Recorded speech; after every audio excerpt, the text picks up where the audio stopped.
এই মুহূর্তে ভারতের বাজারে অ্যাপেল আইফোন 12 প্রোর দাম 1,15,000-এরও বেশি। এই ফোনটা বানানোর মেটেরিয়াল কস্ট ভারতীয় টাকায় 30,000 টাকার কাছাকাছি। কি শুনে চমকে উঠলেন? যারা অলরেডি আইফোন 12 প্রো কিনে ফেলেছেন তাদের প্রচণ্ড রাগ হচ্ছে না? রাগটা কার প্রতি হচ্ছে, নিজের প্রতি নাকি অ্যাপেলের প্রতি? আর এই অবস্থায় যারা অ্যান্ড্রয়েড ইউজার তারা বেশ মুচকি হাসছেন, তাই না? যে আমাদের অত টাকাও নেই, তাই আমাদেরকে ওভাবে মুরগি করাও সম্ভব নয়। না, অতটাও আনন্দিত হবেন না, পিকচার আভি ভি বহুত বাকি হ্যাঁ। তবে ভিডিওর মূল পর্বে প্রবেশ করার আগে অনুরোধ করব, যারা ভিডিও দেখছেন অথচ এখনও দি সাইবারজন পরিবারের সদস্য হননি, তারা সাবস্ক্রাইব বাটনটা প্রেস করে দিন। সেই সঙ্গে ভিডিও ভালো লাগলে লাইক আর কমেন্ট করতে ভুলবেন না।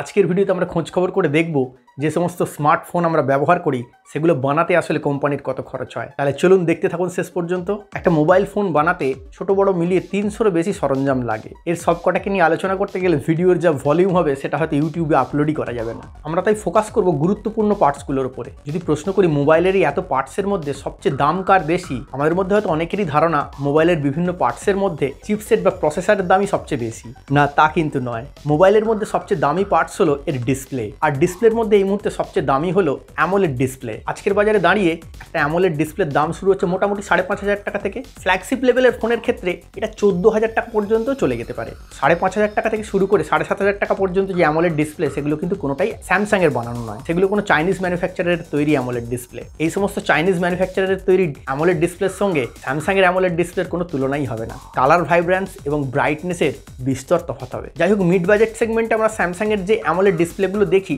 সেগুলোর দাম শুরু হচ্ছে মোটামুটি 8,000 টাকা থেকে। আর ফ্ল্যাগশিপ লেভেলের ফোনে যে সমস্ত অ্যামোলেড ডিসপ্লে ব্যবহার করা হয় সেগুলোর দাম 10,000 টাকা থেকে আপ টু 14,000 টাকা পর্যন্ত যেতে পারে। অ্যামোলেড ডিসপ্লেরই চড়া দামের কারণে এন্ট্রি লেভেলের স্মার্টফোনগুলোতে আমরা এলসিডি আইপিএস ডিসপ্লে দেখতে পাই। দামের দিক থেকে যদি অ্যামোলেড ডিসপ্লের সঙ্গে তুলনা করা হয়, এলসিডি আইপিএস ডিসপ্লের দাম কিন্তু অনেকটাই কম। মোটামুটি মাঝারি মানের একটা এলসিডি আইপিএস ডিসপ্লের দাম 1,000 টাকার কাছাকাছি। এই যে ডিসপ্লের দাম, এটা কিন্তু অনেক ফ্যাক্টর বেসিসে ভ্যারি করে। যখন কোনো স্মার্টফোন ব্র্যান্ড, ধরা যাক সেটা স্যামসাংকেই, কোনো অ্যামোলেড ডিসপ্লের অর্ডার দিচ্ছে, বেশি ভলিউমের অর্ডার দিলে স্যামসাং ক্ষেত্র বিশেষে কিছু এক্সট্রা ডিসকাউন্ট দিতে পারে সেই কোম্পানিকে। এছাড়াও ডিসপ্লের কোয়ালিটি স্পেসিফিকেশন বেসিসে দামের হেরফের হতে পারে। নচ থাকলে, পাঞ্চ হোল থাকলে ডিসপ্লের দাম বেড়ে যাবে। ডিসপ্লে যদি কার্ভড হয় দাম বেড়ে যাবে। ডিসপ্লের রিফ্রেশ রেট যদি ভালো হয়, যদি 120 হার্টজের রিফ্রেশ রেট চাওয়া হয় তাহলে ডিসপ্লের দাম বেড়ে যাবে। ডিসপ্লেটা যদি ফুল এইচডি হয় বা QHD হয় সেক্ষেত্রেও ডিসপ্লের দাম বেড়ে যাবে। দামের দিক থেকে দেখলে ডিসপ্লের পরেই চলে আসে প্রসেসর বা চিপসেট। এই মুহূর্তে সবচেয়ে হাই এন্ড যে প্রসেসর কোয়ালকম স্ন্যাপড্রাগন 888, সেটার দাম মোটামুটি 6 থেকে 8,000 টাকার কাছাকাছি। যদিও মার্কেটে এটা একটু ওভার প্রাইসড বলা হচ্ছে, তার কারণ কোম্পানিতে জোর করে একটা ইনবিল্ট 5G মোডেম দিয়ে দিয়েছে। যেমন ভারত বাংলাদেশের কথাই ধরা যাক, 5G রোল আউট কবে হবে তার ঠিক নেই, এখন থেকেই ফোনেতে 5G মোডেম জোর করে দিয়ে দেওয়া হচ্ছে, যার জন্য চিপসেট বা ফোনের দামটা বেড়ে যাচ্ছে। এন্ট্রি লেভেলের স্মার্টফোনগুলোতে যে সমস্ত প্রসেসর ব্যবহার করা হয়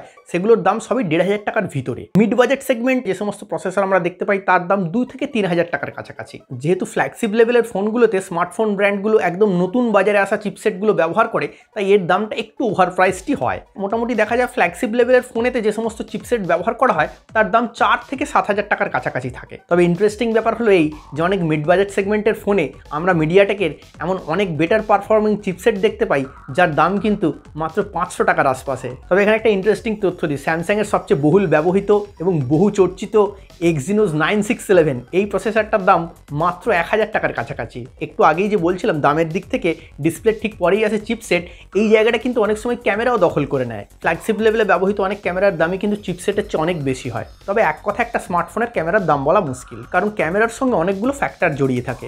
লেজার ফোকাসের দাম আলাদা করে হয়, ক্যামেরা মডিউলের দাম আলাদা করে হয়, OIS বা অপটিক্যাল ইমেজ স্টেবিলাইজার থাকলে তার আলাদা দাম হয়, লাইডার সেন্সার থাকলে আলাদা দাম হয়। তবে আমরা মোটামুটি আন্দাজ পাওয়ার জন্য ইমেজ সেন্সারের দামটা নিয়ে আলোচনা করব। একদম এন্ট্রি লেভেলের ফোনেতে যে 2 থেকে 5 মেগাপিক্সেলের ক্যামেরাগুলো ব্যবহার করা হয় সেই ইমেজ সেন্সারের দাম 200 থেকে ম্যাক্সিমাম 500 টাকার মধ্যে। তার চেয়ে আরেকটু বেটার ইমেজ সেন্সার থাকলে মোটামুটি ধরুন 12 থেকে 16 মেগাপিক্সেলের ক্যামেরা, এগুলোর দাম হয় মোটামুটি 1,000 টাকার আশপাশে। আর এখন মিড বাজেট সেগমেন্টে যে সমস্ত ইমেজ সেন্সার দেখতে পাওয়া যাচ্ছে, এই যেমন ধরুন 48 থেকে 64 মেগাপিক্সেলের যে ক্যামেরা সেন্সার সেন্সারগুলো সেগুলোর দাম মোটামুটি 1.5 থেকে 2,000 টাকার আশপাশে। এই যে বিভিন্ন স্মার্টফোন ব্র্যান্ড 108 মেগাপিক্সেলের ইমেজ সেন্সার যা ক্যামেরা লঞ্চ করছে, এই ইমেজ সেন্সারগুলো প্রথম দিকে যখন বাজারে আসে তার দাম ছিল কিন্তু 8 থেকে 10,000 টাকার কাছাকাছি। এখন অবশ্য আস্তে আস্তে এই ইমেজ সেন্সারগুলোর দাম অনেকটাই কমে গিয়েছে। তো 8 মেগাপিক্সেলের যে ইমেজ সেন্সার সেগুলো 4 থেকে 5,000 টাকার ভিতরেই পাওয়া যায়। আর একটা ইন্টারেস্টিং ব্যাপার বলি, আমরা বিভিন্ন ফোনের যে ক্যামেরা মডিউল দেখি তাতে দেখা যায় 3টে বা 4টে ক্যামেরা রয়েছে, আর যে মেন ইমেজ সেন্সার ধরা যাক সেটা 48 মেগাপিক্সেলের, সেটার হয়তো দাম দেখা যাবে 1 থেকে 1,500 টাকা। কিন্তু বাকি 2 বা 5 মেগাপিক্সেলের যে ক্যামেরাগুলো রয়েছে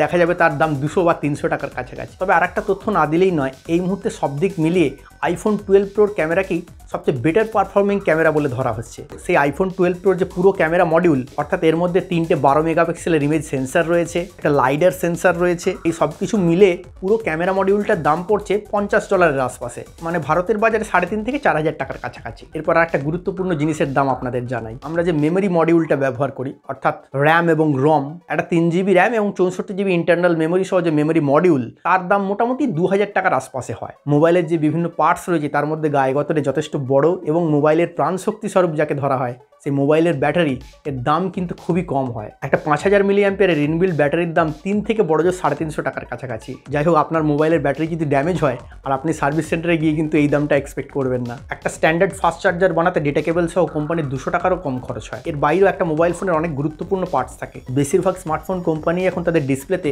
কর্নিং গরিলা গ্লাসের প্রোটেকশন দিতে চাইছে। এক্ষেত্রে গরিলা গ্লাসের যদি একদম আপডেটেড ভার্সন ব্যবহার করা হয়, যেমন গরিলা গ্লাস ভিক্টাস, সেক্ষেত্রে দাম $25 থেকে $30 চলে যেতে পারে। আবার কর্নিং কোম্পানি যদি একটু ব্যাকডেটেড গরিলা গ্লাস ব্যবহার করা হয়, যেমন ধরা যাক গরিলা গ্লাস 3, সেটা কিন্তু মাত্র $5 পাওয়া যাবে। সেই কারণে অনেক স্মার্টফোন ব্র্যান্ডই দেখা যাচ্ছে মিড বাজেট সেগমেন্টের ফোনগুলোতে আর গরিলা গ্লাস 5 এর প্রোটেকশন না দিয়ে তারা গরিলা গ্লাস 3তেই আটকে থাকছে। এর বাইরেও স্মার্টফোনের যে কেসিং, বডি, হাউজিং, এগুলোর বানানোর আলাদা আলাদা খরচ রয়েছে। এগুলো যদি মেটালের হয় বা গ্লাস বডি হয় তাহলে খরচ কিছুটা বাড়ে। এছাড়া মোবাইলে আলাদা আলাদা অসংখ্য ছোট ছোট কম্পোনেন্ট থাকে, যেমন হেডফোন জ্যাক থাকে, স্পিকার থাকে, মাইক থাকে, বিভিন্ন রকম অ্যান্টেনা থাকে। এই সমস্ত কম্পোনেন্টগুলোর আলাদা আলাদা দাম হয়। এছাড়াও একটা স্মার্টফোন ব্র্যান্ডকে অন্য কোম্পানির সার্ভিস বা তাদের লোগো ব্যবহার করার জন্য প্রতি ইউনিট ফোনে তাদেরকে লয়্যালটি বাবদ একটা টাকা দিতে হয়। যেমন ধরা যাক অ্যান্ড্রয়েড ফোনগুলোর ক্ষেত্রে যে বিভিন্ন গুগল সার্ভিস রয়েছে, ইউটিউব, গুগল ম্যাপ ইত্যাদি, এই সমস্ত সার্ভিসগুলো যখন একটা স্মার্টফোন ব্র্যান্ড দিতে চায় তখন তার জন্য তাদেরকে গুগলকে টাকা দিতে হয়। ধরা যাক কোনো স্মার্টফোন ব্র্যান্ড তাদের মোবাইলে ডলবি ডিজিটালের সাপোর্ট দিতে চাইছে, তার জন্য ডলবি কোম্পানিকে লয়্যালটি দিতে হবে। তবে এই সমস্ত খরচগুলো বিরাট বড় অঙ্কের কিছু হয় না। এক্ষেত্রে প্রতি সার্ভিসের জন্য $5 বা 300 টাকার বেশি খরচ হয় না। এই এতক্ষণ যে সমস্ত জিনিসগুলো নিয়ে আলোচনা করলাম, একটা ফোন বানানোর মেটেরিয়াল কস্ট বাবদ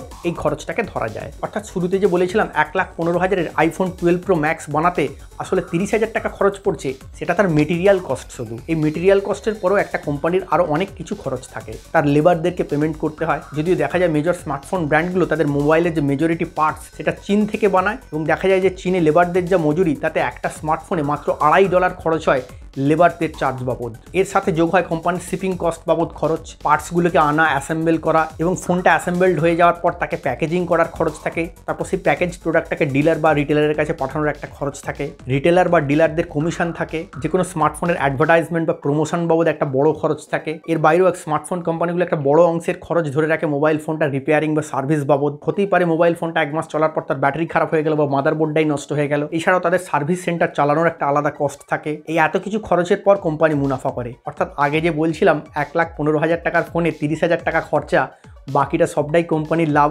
এমনটা কিন্তু নয়। তবে সেটা শুধু অ্যাপেলের ক্ষেত্রে নয়, অ্যান্ড্রয়েড হ্যান্ডসেট মেকারদের ক্ষেত্রেও একই রকম ব্যাপারটা। তবে এই কথাও ঠিক, এত খরচের পরেও কিন্তু হ্যান্ডসেট মেকারদের যথেষ্ট প্রফিট থাকে, এবং যে কারণেই আমরা দেখছি এত মন্দা সত্ত্বেও কিন্তু এই সেগমেন্টে এত নতুন নতুন প্লেয়াররা আসছে। তবে প্রফিটের দিক থেকে যদি দেখা যায়, অ্যাপেলই কিন্তু সবচেয়ে বেশি প্রফিট করে। আসলে একটা সময় পর্যন্ত ছিল অ্যাপেল যখন আমাদের নতুন নতুন প্রযুক্তি দেখাতো, এখন হয়ে গেছে কি উদ্ভাবনী প্রযুক্তির চেয়েও অ্যাপেলের প্রধান টার্গেট মুনাফা তৈরি করো, আরও বেশি মুনাফা। অ্যাপেলের পরই মুনাফার দিক থেকে থাকে স্যামসাং মোটামুটি 30 থেকে 40% মুনাফা করে বলে শোনা যায়। এরপর রয়েছে বিভিন্ন চাইনিজ ব্র্যান্ডগুলো। যতদূর জানা যায় ওপো আর ভিভো রিটেলারদেরকে ভালো কমিশন দেয়, আর এমআই দাবি করে তারা মাত্র 5% মার্জিনে ব্যবসা করে। যাই হোক, একটা সহজ হিসেবে বলে একটা মোবাইল ফোন বাজারে যে দামে বিক্রি হচ্ছে তার 2/3 অংশ হলো তার মেটেরিয়াল কস্ট। তবে এখানে আরেকটা তথ্য দিয়ে রাখি, একটা মোবাইল ফোন যখন নতুন লঞ্চ করলো কোম্পানি কিন্তু তার দামটা একটু বেশি করে চড়িয়ে রেখে দেয়। পরবর্তীকালে সেই মডেলটা যখন পুরনো হয়ে যায় কোম্পানি তখন সেই চড়িয়ে থাকা দামের উপরে ডিসকাউন্ট দেয়। অর্থাৎ সবটাই আমাদেরকে নিয়ে ভেলকিবাজির খেলা।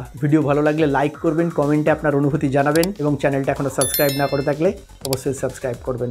আজকে এ পর্যন্তই, দেখা হচ্ছে পরের ভিডিওতে।